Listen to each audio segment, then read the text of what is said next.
नूतन जलधर रुचये गोपबधूटी दुकूल चौराय तस्मै कृष्णाय नमः संसार महीरुहस्य बीजाय गुरुर्ब्रह्मा गुरुर्विष्णु गुरुर्देवो महेश्वर गुरुः साक्षात् परब्रह्म तस्मै श्री गुरवे नमः। नारायण हरिशरणम। समादरणीय सज्जन महानुभावहरू, यहाँका हृदयमा निवास गर्नुहुने भगवान बालमुकुन्दको सुकोमल श्री चरणारविन्दमा बारम्बार नमन गर्दछु। आज परम सौभाग्यको विषय गर्दै जाँदा हामी 21औं दिनसम्म आइसकेका छौँ। भगवानका अति सुन्दर यी पुरुषोत्तम मास महात्म्यको कथा प्रवचनलाई यहाँहरूले नियमित रूपमा श्रवण गरिरहनु भएको छ। आउनु सज्जनहरू, आज हामी 21औं अध्यायमा प्रवेश गर्दैछौँ, जहाँ भगवानको पूजा विधिको चर्चा गरिएको छ। वाल्मीकि मुनिले राजा दृढधन्वालाई जुन प्रसङ्ग वर्णन गर्नुभयो अगाडि पूर्वजन्मका, त्यस पछाडि कसरी पवित्र हुने भन्ने कुरालाई 20औं अध्यायमा वर्णन गर्नुभयो। कसरी पूजा सुरु गर्नु भनेर भन्ने कुरासम्म सुनेका छौँ। अब वाल्मीकि मुनि पुनः भन्नुहुन्छ यहाँनिर 21औं अध्यायमा आएर, अनलोत्तारणं कृत्वा प्रतिमायास्ततः परम प्राण प्रतिष्ठां कुर्वीत यन्यथा धातुरेव सा। अब के गर्नु त भन्दा वाल्मीकि मुनि भन्दै हुनुहुन्छ, पहिले प्रतिमाको अब पूजा गर्दाखेरि प्रतिमा जब राख्ने भन्नेसम्म हामीले हिजो श्रवण गरेका छौँ, जहाँ कलशको मूल कलशको दियो कलश गणेशको स्थापना गरिन्छ अनि मूल रूपमा जो कलशको स्थापना गरिन्छ त्यहाँनिर हामी एउटा तामाको थाली राख्दछौँ, त्यसमा अष्टदल बनाउँदछौँ। अब त्यसमाथि जो भगवानको प्रतिष्ठा हुन्छ, पहिले के गर्नु, प्रतिमाको अनलोत्तारण गर्नु, अर्थात् आगोमा त्यसलाई तताउनु पर्दछ अनि त्यस प्रतिमाको प्राण प्रतिष्ठा गर्नु। यदि प्राण प्रतिष्ठा गरिएको छैन भनेदेखि त्यो केवल धातु नै रहन्छ, अर्थात् त्यसलाई भगवत स्वरूप मानिँदैन। अनि दाहिने हातले त्यस प्रतिमाको दुवै गाला छोएर मात्रै त्यस प्रतिमामा हरि भगवानको प्राण प्रतिष्ठा गर्नुपर्दछ। प्रतिमाहरूमा प्राणहरूको प्रतिष्ठा गरेन भने सुवर्ण आदिको भाग त्यसमा पहिले जस्तो थियो त्यस्तै रहन्छ, त्यसमा देवता वास गर्दैन। कुरा के हुन्छ भने अब यो यद्यपि जुन विधिको चर्चा यहाँ हुँदैछ, हामीले घरमा यदि पूजन गर्ने भयौँ पुरुषोत्तम भगवानको, अवश्य पनि गुरुलाई बोलाउँछौँ, गुरुले यो सबै कुरा गराइदिनुहुन्छ। तर सामान्य कुराहरू हामीले जान्ने कुरा के छन् त सुन्नुहोस्। हे राजन, अरू देवताहरूको प्रतिमाहरूमा पनि तिनमा देवत्व सिद्धिका लागि प्राण प्रतिष्ठा गर्नै पर्दछ। हामी यो एकदम जरुरी कुरा सुन्नुहोस् है त। यदि हामीले घरमा कुनै भगवानलाई ल्याएर राख्यौँ, संसारभरिको म तपाईँहरूलाई कुरा भन्दैछु, एउटा सालग्राम भगवानको सेवा गर्दा सालग्राम भगवानको प्रतिष्ठा गर्नु पर्दैन। नभए जुनसुकै भगवानको स्वरूप तपाईँहरूले अरू धातुबाट बनाएर जेबाट बनाएर ल्याउनु भएको भए पनि जब पूजा गर्ने सोच गर्नुहुन्छ, जबसम्म प्रतिष्ठा हुँदैन तबसम्म त्यो देव स्वरूप कहलाउँदैन।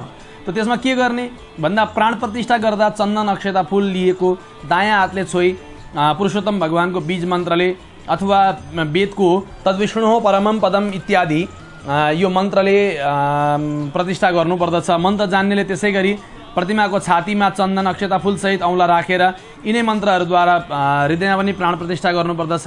अनि प्रतिमामा प्राण रहन् भन्दै स्वाहा पनि गर्नुपर्दछ। अस्य देवत्व मर्चा यही स्वाहेति यजुरिरयन, अर्थात् यो स्वरूपमा प्रतिष्ठा होस्, देवत्व रहोस् भनेर यजुर्वेदका मन्त्रहरूद्वारा पनि प्रतिष्ठा गर्न सकिन्छ।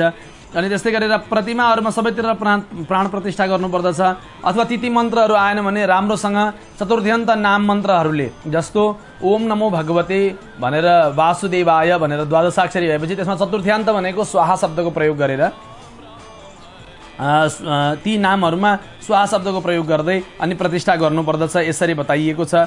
अनि श्रीवत्स चिन्हले चिन्हित वक्षस्थल छाती भएका शान्त स्वरूप हुनुभएका नीलो कमलको फूल जस्तो पत्र जस्तो कान्तिवर्ण हुनुभएका निधारमा परेका तीन मुजाले शरीर सुन्दर देखिने त्यस्ता राधासहितको पुरुषोत्तम भगवानलाई ध्यान गर्नु। अनि पछि देशकालको उल्लेख गरेर अर्थात् प्रतिज्ञा सङ्कल्प गर्नु। अब सङ्कल्प गर्दाखेरि पनि त हामी हरि ओम तत्सत ओम विष्णु ओम विष्णु भनेर अब जब अगाडि बढ्दछौँ अनि त्यस पछाडि देशकाल परिस्थितिको याद गर्दछौँ होइन। अमुक देशमा चाहिँ जस्तो अमुक देशमा अमुक चाहिँ जिल्लामा जिल्ला अन्तर्गत अमुक नगरपालिकाको अमुक टोलमा बसेर मैले सङ्कल्प गर्दैछु भनेर सङ्कल्प गरिन्छ। अनि त्यस्तै गरेर संवत्सरको नाम लिइन्छ। अनि सूर्य दक्षिणायन हुनुहुन्छ कि उत्तरायण हुनुहुन्छ त्यो सम्झिन्छ। त्यसपछि अनि ऋतुको सम्झना गरिन्छ। अनि मासको सम्झना गरिन्छ। चान्द्र मास र सौर्य मास दुवै मासको, किनभने चन्द्रमा र सूर्यको गति अनुसार थोरै थोरै महिना र पक्षको फरक परिरहेको हुन्छ। अनि तिथिको सम्झना गरिन्छ, नक्षत्रका सम्झना गरिन्छ, ती ग्रहहरूका राशिको सम्झना गरिन्छ। त्यो यो सङ्कल्प गर्नुपर्दछ। अनि त्यस पछाडि के गर्नु त भन्दा अब मैले पूजा गर्दा पहिले हात जोडेर भन्नु, हे देवेश, हे देव, हे कृष्ण, हे पुरुषोत्तम, राजाका साथै रहेर तपाईँलाई मैले पूजा गर्न लाग्दैछु, यो पूजालाई स्वीकार गर्नुहोस् भनेर आह्वान गर्नु। त्यसपछि आह्वानपछि के गर्नु त भन्दा आसन टक्र्याउनु पर्दछ हैन। आसनम देव देवेश गृहाण पुरुषोत्तम, यो मन्त्रद्वारा आसन प्रदान गर्नु भनेर भनिएको छ। त्यसपछि जलका पाद्य अर्पण गर्नुपर्दछ। त्यस्तै गरेर अर्घ्य अर्पण गर्नुपर्दछ। त्यसपछि आचमन अर्पण गर्नु भनेर भनिएको छ। आचमनको मन्त्र पनि यहाँ उद्धृत गरिएको छ। अनि स्नान गर्नु भनेर भनिएको छ। स्नानमा पनि पहिला जलस्नान गरिसकेपछि फेरि अनि पञ्चामृतको स्नान गर्नुपर्दछ। पयोदधि घृतं गव्यम माक्षिकम शर्कराम तथा गृहाणेमानि द्रव्याणि राधिकानन्ददायक, यसरी पञ्चामृतको स्नान गराउनु पर्दछ। अनि फेरि आचमन गराउनु पर्दछ, पुनः स्नान गराउनु भनेर भनिएको छ। त्यसपछि भगवानलाई अब स्नान गराइसकेपछि हामी के गर्छौँ? वस्त्र पहिरन्छौँ। त्यो भगवानलाई वस्त्र प्रदान गर्नु पर्यो। अनि उपवीत अर्थात् उपवस्त्र प्रदान गर्नुपर्दछ। अनि त्यस्तै गरेर अब चन्दन भगवानलाई लगाइदिने।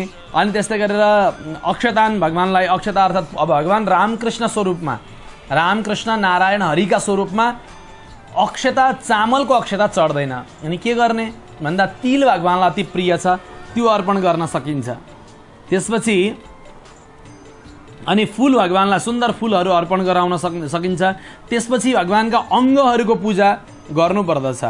अङ्ग पूजा गर्दा विभिन्न नामले, जस्तो नन्दात्मजो यशोदायास्तनय केशिशूदनः भूभारोत्तारकश्चैव यनन्तो विष्णुरूपधृक् भनेर चाहिँ भगवानका विभिन्न नामहरूद्वारा चाहिँ यी नामहरूले भगवानका अङ्गहरूको पूजन गर्नुपर्दछ।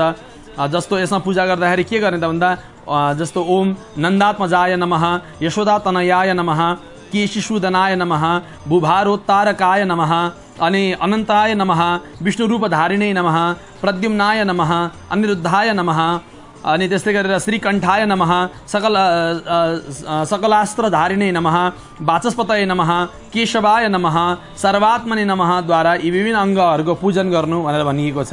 अनि त्यस पछाडि के गर्नु त भन्दा अब धूप भगवानलाई अर्पण गर्नुपर्दछ। धूपका सुगन्धित धूपहरू सकेसम्म बाँस मिश्रित धूपहरूको प्रयोग नगर्नु भनेर हाम्रा आचार्यहरू भन्नुहुन्छ। हुन्छ भने सुगन्धित धूपहरू आफैले तयार पारिएका धूपहरूको प्रयोग गर्नु। अनि दीप भगवानलाई निराजन दर्शन गराउनु। त्वं ज्योति सर्वदेवानां तेजसां तेज उत्तमम आत्मज्योति परम धाम दीपोयम प्रतिगृह्यताम, यसरी भगवानलाई दीप अर्पण गर्नु। त्यस पछाडि आचमन गराउनु। अनि श्रीफल भगवानलाई अर्पण गर्नुपर्दछ। अनि त्यस्तै गरेर करद्वर्तनम भनेर भनिएको छ। के गरी अर्पण गर्नु त भन्दा चन्दन पानी मिलेको बुकुवा हत्केलामा लिएर, हे देव, हे परमेश्वर, कस्तुरी आदि बास्नाले आउने यो कपुर मिलेको चन्दन यानि करद्वर्तन लिबक्सियोस् भनेर सुगन्धित वस्तु भगवानलाई अर्पण गर्ने है। अनि त्यस पछाडि ताम्बुल भगवानलाई पान सुपारीका टुक्राहरू अर्पण गर्न सकिन्छ। अनि त्यसपछि दक्षिणा अर्पण गर्ने। अनि निराजन एउटा कपुरको बत्ती बालेर भगवानलाई निराजन दर्शन गराउने। अनि प्रदक्षिणा, जलका प्रदक्षिणा गर्ने, आफूले पनि प्रदक्षिणा गर्ने। अनि मन्त्र पुष्पाञ्जली भगवानलाई अर्पण गर्नुपर्दछ।